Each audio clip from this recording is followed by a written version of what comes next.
আইয়ুহাল্লাযীনা আমানুত্তাকুল্লাহা ওয়া কুনু মা'আস সাদিকিন। আল্লাহ পাক বলেন, হে ঈমানদারগণ, আল্লাহকে ভয় করো। আল্লাহকে ভয় করার পর ভালো লোকদের সাথে, অর্থাৎ যারা সত্যবাদীদের সহযোগী হয়ে যাও। আল্লাহ পাক বললেন, হে ঈমানদারগণ, আল্লাহকে ভয় করো। এরপরে যারা ভালো লোক আছে তাদের সহযোগী হয়ে যাও। এই ভালো লোকের সহযোগী বলতে বোঝানো হয়েছে আমার আল্লাহ পাক এবং তার রাসূল। হাদিস শরীফের মধ্যে এসেছে, ভালো লোকদের সঙ্গে ওঠা বসার উদাহরণ হলো আতর বিক্রয়ওয়ালার সাথে। একজন আতর বিক্রেতা, একজন আতরের দোকানদার। ওই আতরের দোকানদার সে দোকানদারি করে, আতর বিক্রেতা করে। মানুষ যদি ওই আতরের দোকানে যায়, আতরের দোকানে যাওয়ার কারণে তার শরীর দিয়ে এক প্রকারের আতরের সেন্ট বাহির হয়। আতরের সেন্ট বাহির হয়, আতরের যে একটা সুঘ্রাণ আছে ওই ঘ্রাণটা বাহির হয়। অনুরূপভাবে আতর যদি সে নাও কেনে, তবু তার মধ্যে যে একটা সুঘ্রাণ, ওই ঘ্রাণটা পাওয়া যায়। আমার আল্লাহ পাক বলেন, কুনু মা'আস সাদিকিন। আল্লাহ পাক বলেন, এই জন্য ভালো লোকদের সাথে যদি ওঠা বসা করা যায় তাহলে তার দৃষ্টান্ত কেমন? ওই আতরওয়ালা ব্যক্তির সাথে, আতরওয়ালা ব্যক্তি যেমন, দোকানদার যেমন। মানুষ যদি তার দোকানের সামনে দিয়ে যায়, আতর যদি নাও কেনে, তাহলে একটা সুন্দর সুঘ্রাণ পাওয়া যায়। ওই সুঘ্রাণের কারণে তার মস্তিষ্কের মধ্যে, তার মাথার মধ্যে এক প্রকার চিন্তা চেতনা আসে, এখানে ভালো একটা সুঘ্রাণ পাওয়া যাচ্ছে। আর খারাপ লোকের উদাহরণ হলো, খারাপ লোকদের সাথে ওঠা বসা করার দৃষ্টান্ত হলো, ওঠা বসা করার উদাহরণ হলো একজন কামার। ওই কামার তার হাঁপড় এইভাবে টানাটানি করে, হাঁপড় টানাটানি করার পর হাঁপড় যখন এইভাবে হাত দিয়ে টানাটানি করে, টানাটানি করার কারণে কয়লাতে আগুন লেগে যায়। কয়লাতে যখন আগুন লেগে যায়, আগুন লাগার কারণে এক পর্যায়ে কয়লা থেকে যে সমস্ত ধোঁয়া এরপর ছাই হয়, ওই ছাইটা কোনো লোক যদি ওই হাঁপড়ের দোকানে, কামারের দোকানে বসে থাকার কারণে কিছুক্ষণের মধ্যে দেখা যায় তার শরীরে আপনার ছাই পড়ে যায়। কয়লার যে ছাই আছে ওই ছাইটা পড়ে যায়, এক পর্যায়ে কিছু গন্ধ বাহির হয়। অনুরূপভাবে সে যদি ওখান দিয়ে চলে যায়, সামান্য সময় যদি বসে থাকে, তাহলে কয়লার যে ছাই ওই ব্যক্তির গায়ে পড়ে যায়। আমার আল্লাহর নবী বলেন, অনুরূপভাবে যে ব্যক্তি ভালো লোকদের সাথে থাকবে তার উদাহরণ হলো ওই রকম তার মস্তিষ্কের মধ্যে এমন অবস্থা হয়ে যাবে, তার মস্তিষ্কের মধ্যে ছাইয়ের গন্ধ আসবে, আর ওই ছাইয়ের গন্ধটাই পাবে। এই জন্যে হাদিস শরীফে আছে, হযরত হানজালা রাদিয়াল্লাহু আনহু উনি বর্ণনা করেন, আমি বিশ্ব নবীর দরবারে, আল্লাহ নবীর দরবারে, আল্লাহ নবী যখন আলোচনা করে, ওই আলোচনা সুন্দরভাবে শুনি। জান্নাতের আলোচনা করে, জাহান্নামের আলোচনা করে, আমি সুন্দরভাবে আলোচনাগুলি শুনি। এক পর্যায়ে যখন আলোচনাগুলি শুনি, তখন আমার মনের মধ্যে এত ভালো লাগে, খুব ভালো লাগে, আমার ইমানটা মজবুত হয়ে যায়। আল্লাহ নবী আলোচনা করতেছে, এই আলোচনা করার কারণে আমাদের ইমান মজবুত হয়ে যাচ্ছে। এরপরে যখন আমি বাড়িতে আসি, হানজালা বলতেছে, আমি যখন বাড়িতে আসি আবু বকরের কাছে আসলাম। আবু বকরের কাছে এসে হানজালা বলতেছে, ভাই আবু বকর, সম্ভবত হানজালা মুনাফিক হয়ে গেছে। হানজালা নিজের কথা নিজেই বলতেছে, হানজালা সম্ভবত মুনাফিক হয়ে গেছে। আবু বকর বলতেছে, হানজালা রে, কি কথা বলো, আমি কিছুই বুঝতে পারি না, মুনাফিক হয়ে গেছো। তোমার কথা তুমি নিজেই বলতেছো মুনাফিক হয়ে গেছো, কারণটা কি, ব্যাপারটা কি, আমি তো কিছুই বুঝতে পারি না। এবার হানজালা ফরজত হানজালা বলতেছে, আবু বকর রে, তাহলে শোনো, আল্লাহ নবী যখন জান্নাতের কথাগুলো বর্ণনা করে আমার হৃদয়ের মধ্যে গেঁথে যায়, আমার অন্তরের মধ্যে গেঁথে যায়। আল্লাহ নবী যখন জাহান্নামের আলোচনা করে, জাহান্নামের ভয় আমার দিলের মধ্যে এমনভাবে লেগে যায়, সম্ভবত দুনিয়াও নাই, কোনো কিছুই নাই, শুধু জাহান্নামের ভয় আমার মধ্যে, আমার অন্তরের মধ্যে শুধু জাহান্নামেরই ভয়।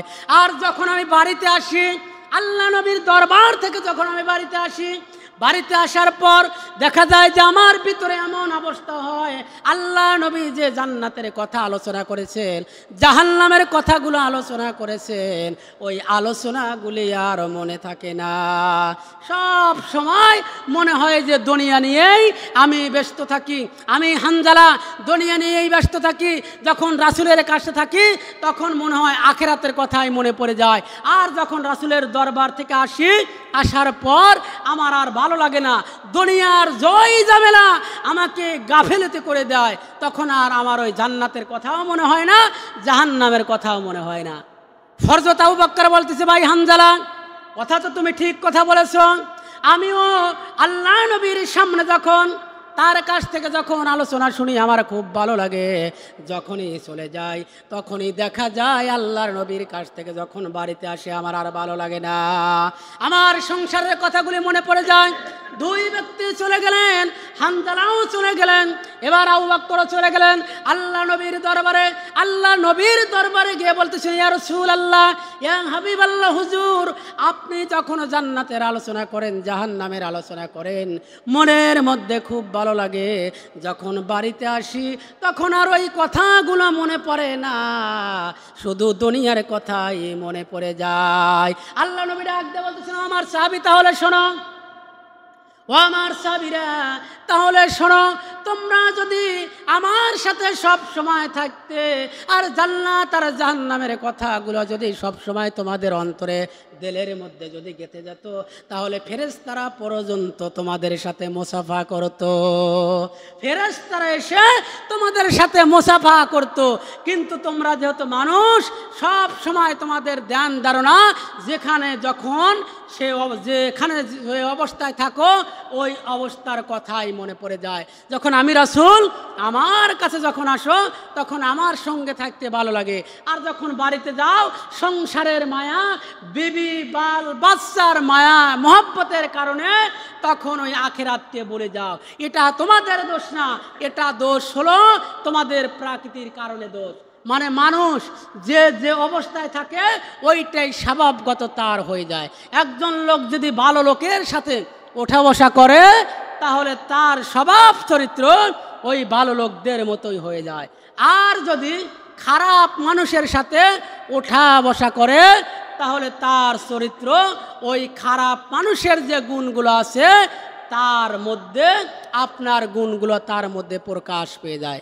সম্মানিত উপস্থিতি, এই জন্য বলা হয়েছে সৎ সঙ্গে স্বর্গবাস আর অসৎ সঙ্গে হলো সর্বনাশ। আপনি যদি ভালো লোকদের সাথে থাকেন, আপনার চেহারার মধ্যে, আপনার অন্তরের মধ্যে, আপনার দিলের মধ্যে সব সময় ভালো কাজ করবে, খারাপ কাজের ধ্যান ধারণা চিন্তা চেতনা আসবে না, শুধু সব সময় ভালো কথাগুলোই আপনার মনে আসবে। আর যদি আপনি খারাপ মানুষের সাথে ওঠা বসা করেন, দুনিয়ার আপনার সব মায়া মোহ আপনার মধ্যে ঢুকে যাবে, দিলের মধ্যে ঢুকে যাবে, আখিরাতের কথাগুলো তখন আপনি ভুলে যাবেন। সম্মানিত উপস্থিতি, অতএব দুনিয়াতে মানুষ ভালো কাজ দুনিয়াতে মানুষের করতে হবে। ভালো কাজ যদি না করেন, আপনি আমি যখন মারা যাব, মারা যাওয়ার পর তাহলে কি অবস্থা হবে?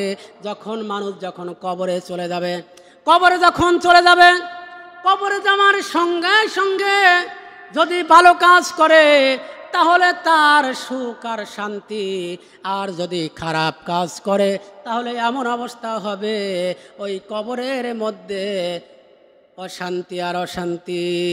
এই জন্যে কবি কত সুন্দরভাবে বলেন, কবর যে এক কঠিন মাকাম,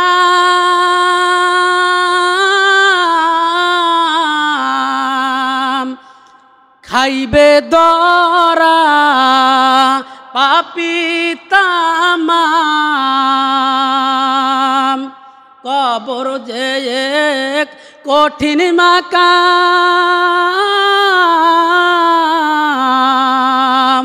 খাইবে দরা পাপী তামাম, ছলচাতুরি করার মতো, ছলচাতুরি করার মতো জায়গা সে তো নয়।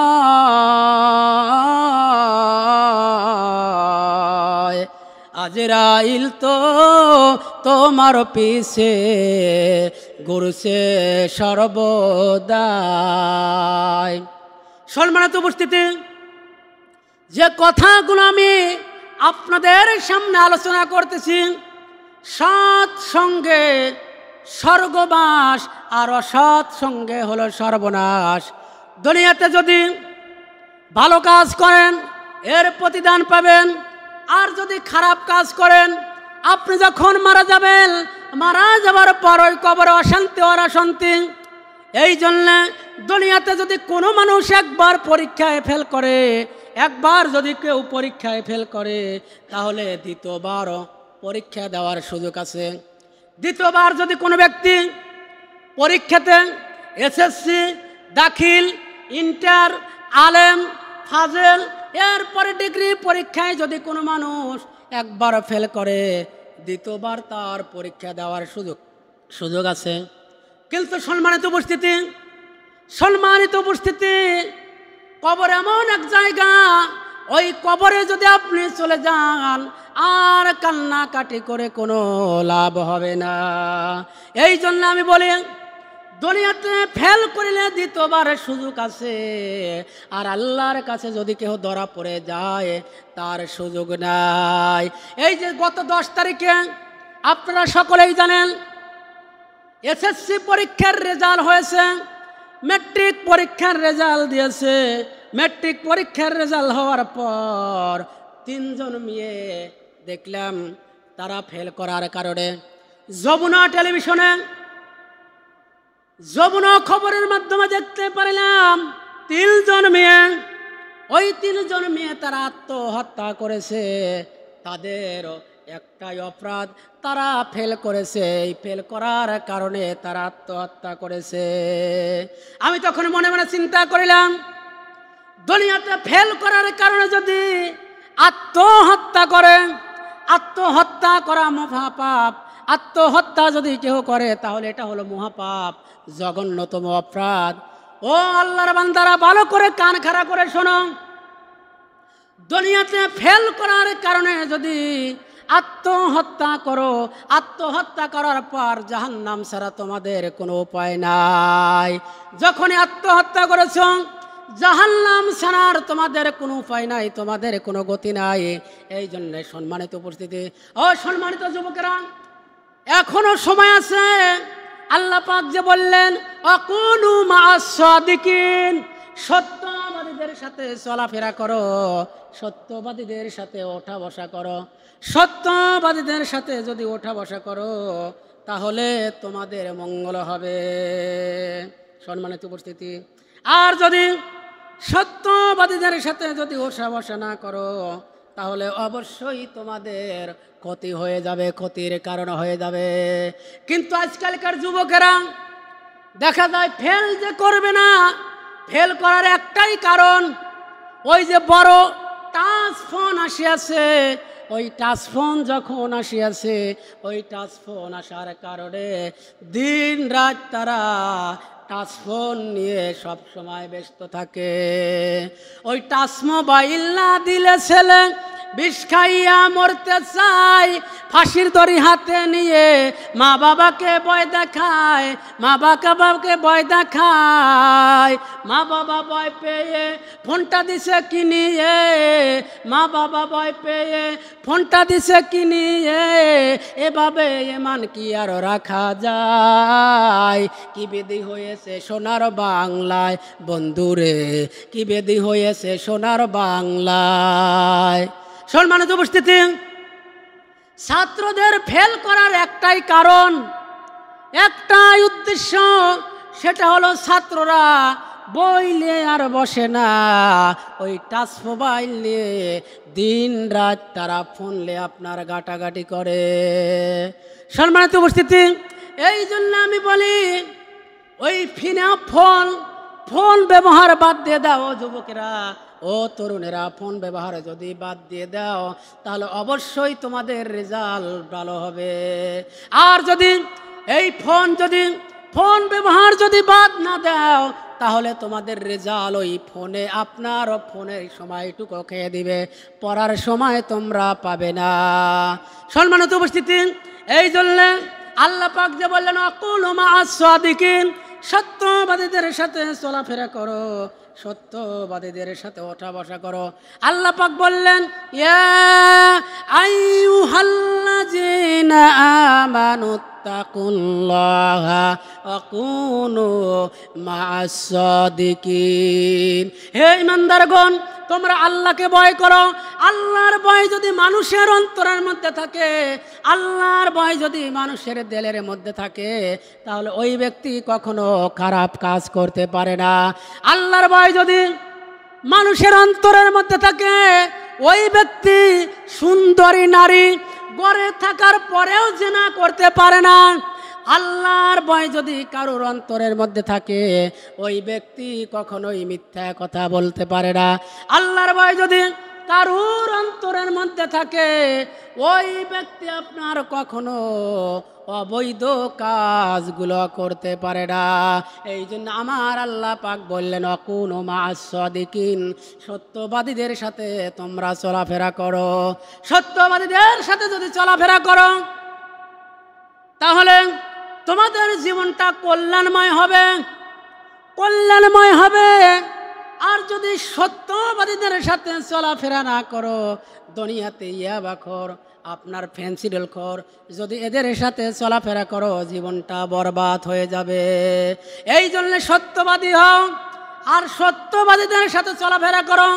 সম্মানিত উপস্থিতি, এই সত্যবাদীদের উদাহরণ হলো আশরাফ আলী থানভী রাহমাতুল্লাহ মুসলমানের হাসি কিতাবের মধ্যে উনি ঘটনাটা বর্ণনা করেছেন। ঘটনাটা এইভাবে বর্ণনা করেছেন, ইরানের একটি শহরে এক ব্যক্তির আতরের দোকান ছিল। ইরান শহরের মধ্যে এক ব্যক্তির আতরের দোকান ছিল, উনি আতর বিক্রি করেন।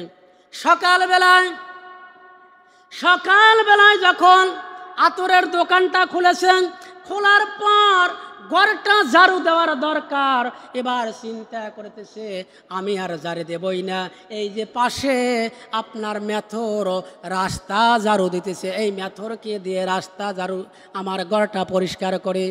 এই কথা যখন বলেছে, এক পর্যায়ে আতরের দোকানদার মেথরকে বলেছে ভাইজান আমার আতরের দোকানটা একটু পরিষ্কার করে দাও, একটু ঝাড়ু দিয়ে দাও।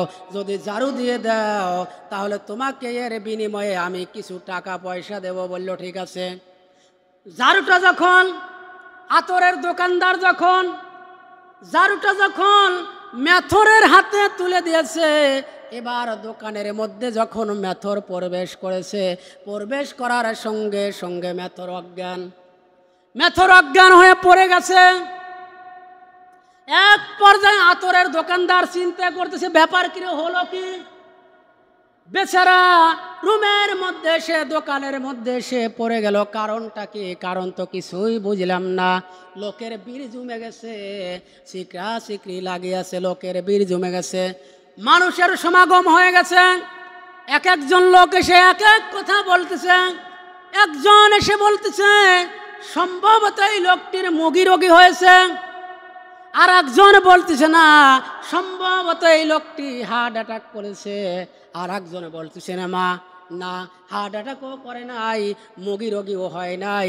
এই লোকটি অত্যন্ত অভাবী হওয়ার কারণে খাদ্যর অভাব, খাদ্য পায় না, ঠিক মতো পেট ভরে খেতে পারে না, যার কারণে ক্ষুধার যন্ত্রণায় সে অজ্ঞান হয়ে গেছে। বলতেছে কি করা যায়? বলতেছে তাহলে তার জন্য পাউরুটি এবং দুধ এইগুলো নিয়ে আসো, নিয়ে এসে তাকে খাওয়াও। তাহলে সে সুস্থ হবে। কেউ পাউরুটি আর দুধ খাওয়ানোর জন্য অস্থির হয়ে পড়েছে, কিন্তু পাউরুটিও খায় না, দুধও খায় না। এক পর্যায়ে ডাক্তারকে ডাকা হলো। ডাক্তার যখন আসলো, ডাক্তার আসার পর এবার ডাক্তার অনেক পরীক্ষা নিরীক্ষা করিল। পরীক্ষা নিরীক্ষা করার পর দেখা গেল তার কোনো রোগ নাই, কোনো রোগ নাই। চিন্তা ভাবনা করিল, ডাক্তার মনে মনে চিন্তা ভাবনা করিতেছে, অনেক রোগী দেখেছি কিন্তু এই ধরনের আজব রোগী দেখি নাই, এর কোনো রোগ নাই, তারপরে অজ্ঞান। কারণটা কি? কারণটা কি? ডাক্তার বলতেছে আমি পারিলাম না, আমি চলে গেলাম। এক পর্যায়ে লোকেরা বলতেছে তাহলে সম্ভবত একে জেনে ধরেছে, একে ঝাড়ফুঁক করা হোক। তখন জেনের যে কবিরাজ ছিল তার কাছে গেছে, যাওয়ার পর তাকে এনে ঝাড়ফুঁক করা হয়েছে। ঝাড়ফুঁক যখন করা হয়েছে দেখা যায় কিছুই হয় না, মেথরের কিছুই হয় না। এদিকে ওই মেথরের স্ত্রী সারাদিন কাজকর্ম করার পর সন্ধ্যাবেলা চিন্তা করতেছে ব্যাপার কি, আমার স্বামী সেই যে ডিউটিতে গেল সকালবেলা, সন্ধ্যা হয়ে যায় এখনো আসে না, কারণটা কি? এক পর্যায়ে তার স্ত্রী, মেথরের স্ত্রী উনি মনে মনে চিন্তা করতেছে, আমার স্বামী যে জায়গা ডিউটি করে, যে জায়গা রাস্তা পরিষ্কার করে সেই জায়গায় যায়, গিয়ে দেখি কি অবস্থা। যখন চলে আসলেন, এসে দেখে মানুষের অনেক সমাগম, মানুষের লোকজনের ভিড়। উনি চিন্তা করিলেন, মেথরের স্ত্রী চিন্তা করতেছে এখানে এত লোকজন, আমার স্বামীকেও দেখা যায় না, তাহলে দেখি এইখানে কি হয়। গিয়ে দেখে মানুষ তার মেথরকে ঘিরে আছে, এক একজন এক এক রকমের চিকিৎসা দিচ্ছে, কোনো কাজ হচ্ছে না। এবার তার স্ত্রী সমস্ত ঘটনাগুলো শুনলেন, শোনার পর বলতেছে তোমরা ঝাড়ফুঁক করিতেছো, কেউ ডাক্তারের চিকিৎসা করতেছে, এইটা দিয়ে কাজ হবে না, তাড়াতাড়ি এখান থেকে তোমরা সরো, বুদ্ধি আমার কাছে আছে। বুদ্ধি তার স্ত্রীর কাছে আছে। এবার স্ত্রী চলে গেছে পায়খানায়। আশরাফুল থানভী রহমাতুল্লাহ ঘটনাটি বর্ণনা করেছেন। ভালো লোকদের সাথে থাকলে কি হয় আর খারাপ লোকদের সাথে থাকলে কি হয় সেই সম্পর্কে আমি ঘটনাটা বলতেছি। এবার মেথরের স্ত্রী চলে গেছে পায়খানায় গিয়ে বাঁশের আগাতে, আপনার একটু কঞ্চির আগাতে একবারে গু নিয়ে আসিয়াছে। গু এনে সকলকে বলতেছে আপনারা সরেন। লোক আশ্চর্য হয়ে গেছে, লোকের আশ্চর্য তো হয়ে গেছে, ব্যাপার কিরে পায়খানা কিসের জন্য নিয়ে আসে? পায়খানা এনে যখন ওই মেথরের নাকের সামনে ধরেছে, মেথর তখন নড়ে চড়ে উঠেছে। মেথর ভালো হয়ে গেছে। লোকেরা চিন্তা ভাবনা করিল এত কবিরাজ আনিলাম, ডাক্তার আনিলাম, ভালো হলো না। কিন্তু যখন তার সামনে সামান্য পায়খানা আনা হলো, আনার পর ভালো হয়ে গেল। কারণটা কি? জ্ঞানী লোকজন বলা বলি করতেছে, প্রকৃতপক্ষে যারা হলো জ্ঞানী তারা চিন্তা ভাবনা করতেছে এই লোকটি সারা জীবন মেথরের কাজ করেছে, যার কারণে আপনার ওই যে পায়খানা এক দুর্গন্ধ, ওই দুর্গন্ধই সহ্য হয়েছে। আর যে আতরের সুঘ্রাণ তার আর সহ্য হয় নাই, যার কারণে আতরের রুমে যখন ঢুকেছে, আতরের দোকানে যখন ঢুকেছে অজ্ঞান হয়ে পড়েছে। আতরের দোকানে যখন ঢুকেছে অজ্ঞান হয়ে পড়েছে। যারা জ্ঞানী তারা এই কথাই বলতেছে যে সারা জীবন পায়খানা পরিষ্কার করেছে, এই জন্য ওইটাই তার সহ্য হয়েছে, আতরের সুঘ্রাণ আর তার সহ্য হয় না। সম্মানিত উপস্থিতি, এই জন্য আমি আপনাদেরকে করজোরভাবে বলি অকুনু মা'আস সাদিকিন, সত্যবাদী যারা, পরহেজগার যারা নেককার, তাদের সাথে আপনারা অ্যাড হয়ে যায়, তাদের অন্তর্ভুক্ত হয়ে যান। আর যদি যারা সন্ত্রাসী করে, হাইজাকার, চাঁদাবাজি, তাদের সাথে যদি আপনারা হন, কাল কিয়ামতের ময়দানে মুসিবতের দিনে আপনার ওই অবস্থায় হবে। এই যে গত কয়েকদিন আগে আপনারা দেখেছেন সোশ্যাল মিডিয়ায় ভাইরাল হয়েছে, একজন নেতা ঢাকা শহরের মধ্যে যখন চাঁদার জন্য গিয়েছে 2 লাখ টাকা আবেদন করেছে, বলতেছে আমাকে 2 লক্ষ টাকা দিতে হবে, 2 লাখ টাকা যদি না দাও তাহলে তোমার দোকান আমি খুলতে দেব না। ওই ব্যক্তি, সোহাগ নামে ওই ব্যক্তি বলতেছে তোমাকে 2 লক্ষ টাকা দিতে পারবো না। বলল 2 লক্ষ টাকা যদি না দাও দোকান বন্ধ। ওই লোকটা অসহায়, তার মানে তার তো আর ক্ষমতা নাই। এক পর্যায়ে 2-1 কথায় এক পর্যায়ে দেখা গেল 1 মাস যায়, 2 মাস যায়, 2 মাসের মাথায় এসে বলতেছে টাকা যদি না দাও তুমি একা আছো, তোমাকে দুনিয়া থেকে বিদায় করে দেব, দুনিয়া থেকে বিদায় করে দেব। এই বলে দোকান থেকে বাহির করে তাকে পাথর দিয়ে, আপনারা দেখেছেন পাথর দিয়ে মাথাতে এমনভাবে আঘাত করেছে, জাহিলিয়া যুগের মতো আঘাত করেছে। এরপর আঘাত করার পর বুকের উপর পাথর মেরে তাকে বিবস্ত্র অবস্থায়, উলঙ্গ অবস্থায় তাকে দুনিয়া থেকে বিদায় করে দিয়েছে, একটাই অপরাধ, চাঁদা না দেওয়ার কারণে। সম্মানিত উপস্থিতি, তাহলে আপনি যদি ওই খারাপ লোকদের সাথে থাকেন, মান তাশাব্বাহু বিকওমিন ফাহুয়া মিনহুম, যার সাথে এই দুনিয়ায় চলাফেরা তার সাথেই হাসর নাসর হয়ে যাবে। আপনি দুনিয়াতে যদি ভালো লোকদের সাথে চলাফেরা করেন আপনার হাসর নাসর ওই ভালো লোকদের সাথেই হবে। আর যদি দুনিয়াতে যদি ভালো লোকদের সাথে চলাফেরা না করেন, ভালো লোকদের সাথে আপনার চলাফেরা না করেন, ওই মদখোর, ইয়াবাখোর, ডাইলখোর, ফেন্সিডিলখোর, গাঁজাখোর, এদের সাথে যদি চলাফেরা করেন কাল কিয়ামতের ময়দানে মুসিবতের দিনে হাসর নাসর তাদের সাথেই হবে। অতএব সম্মানিত উপস্থিতি, সম্মানিত মুসলিগণ, আমি আপনাদেরকে করজোরভাবে অনুরোধ করব, সূরা তাওবার 119 নম্বর আয়াতে যে আলোচনাটা করিলাম, আপনাদের যদি আল্লাহ পাক জ্ঞান দেয়, বিবেক দেয়, বুদ্ধি দেয়, তাহলে আপনারা অবশ্যই বুঝতে পেরেছেন